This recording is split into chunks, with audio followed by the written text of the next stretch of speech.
Hi everyone. We are getting to the politics as in going to be dark. My presentation will mostly be about the cultural values and the relationship of language, therefore script, with people, therefore history. When we migrate, what do we pack in our suitcases? And what do we carry in our hearts? When faced with death and the need to bid farewell, in what language do we say goodbye to our loved ones? What script do we write? What script do we use to write or will? What connects us to home? What keeps us distant? Where is home?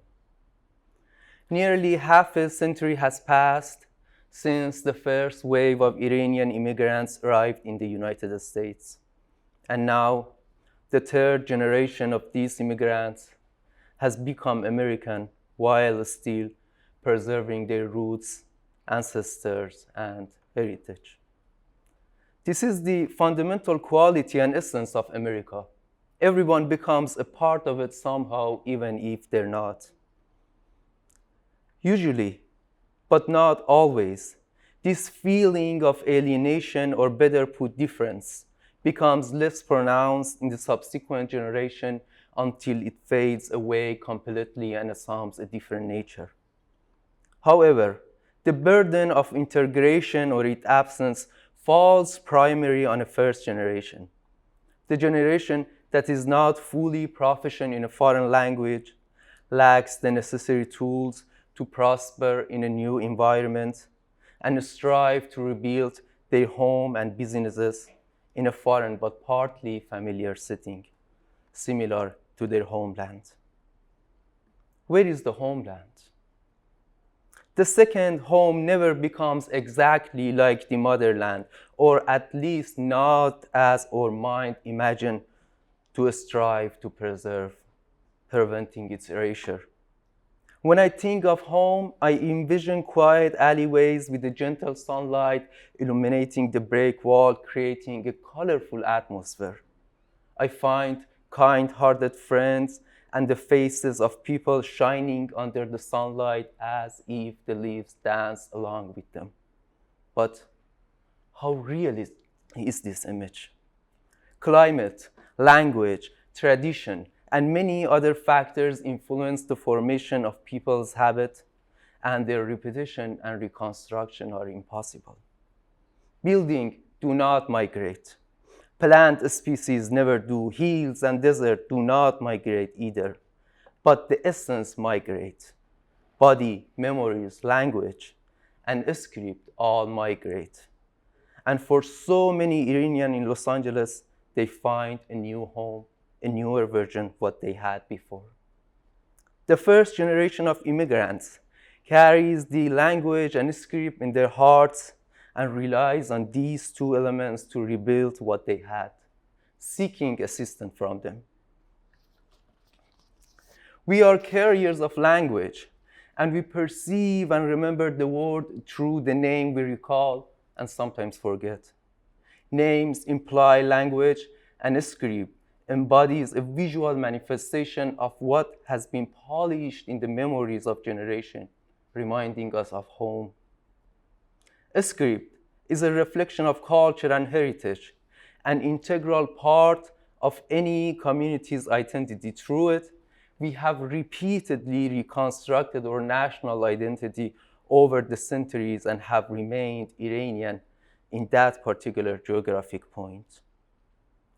The wide spectrum of immigrants from different ethnic and religious backgrounds scattered throughout this city, with a look back at the past, has reconstructed a diverse community where the Persian language and script serves as a common thread. Life in a new environment becomes easier by clinging to this identity, and when faced with the language, culture, and behavior of the dominant host society, it takes on a fresh form and color. To shape this identity, naming new professions based on what existed in Iran is a common practice. People connect with their past by copying the names and signs of a store. Through this repetition, they sometimes recall the unique flavor of an ice cream, hear echoes of past glory, or remember a certain place or taste. However, this is not the ultimate solution. When speaking of glorious matter, one must employ a glorious writing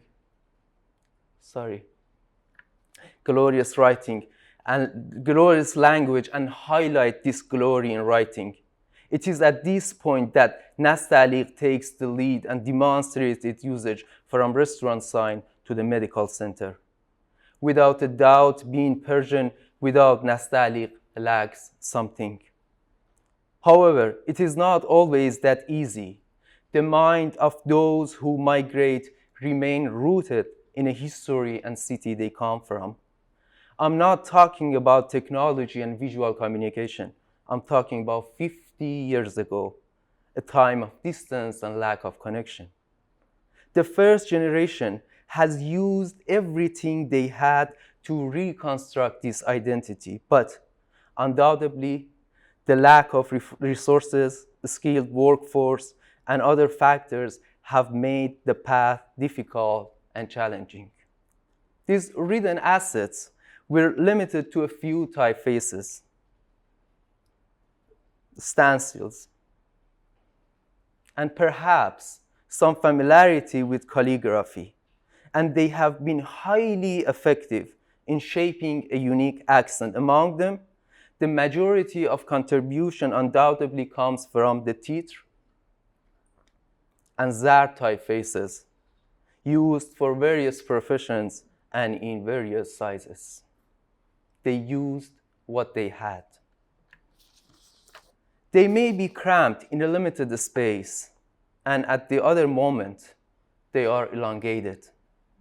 Here, two typefaces sit next to each other regardless of their difference, and sometimes they may showcase themselves alongside a different script. Some have become so worn out, they no longer exist. They can be large or small, but they are alive and catch the population's attention. As we delve further into the past, the task of reconstructing the identity becomes more challenging, and the requirement for accuracy and additional investment becomes evident. In some cases, as we approach closer, the trace of effort became fainter. This is a community center for elderly Iranian Jewish. And here is the Robertson Medical Clinic in Beverly Hills.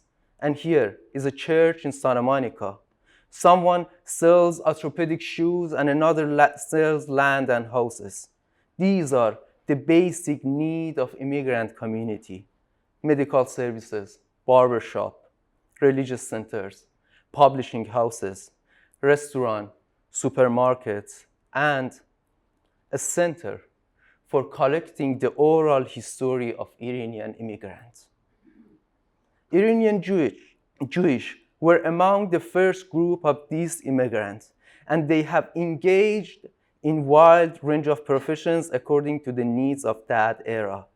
They were the first group to showcase their Iranian identity on a street in Los Angeles, reminding their fellow citizens of their presence by writing in a Persian language. The next place is Valley, Persian Square, Santa Monica, and later Glendale. However, due to lack of a specialized workforce, most of these signs have been displayed without focusing on aesthetic and typography. But in a simple manner, they justify their most important task. An Iranian is working or living here. One displays a joyous greeting for the Persian New Year with the same typeface that witnessed the departure of the Shah and fall of the government, while the other sells fresh Iranian pastries. We have brought our script to Los Angeles. What could be more honorable than this? Sometimes next to Hebrew letters and shoulder to shoulder with the beautiful Armenian alphabet.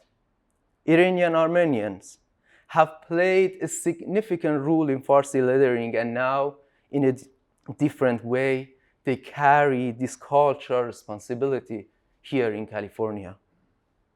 The Farsi letters in Los Angeles do not sleep.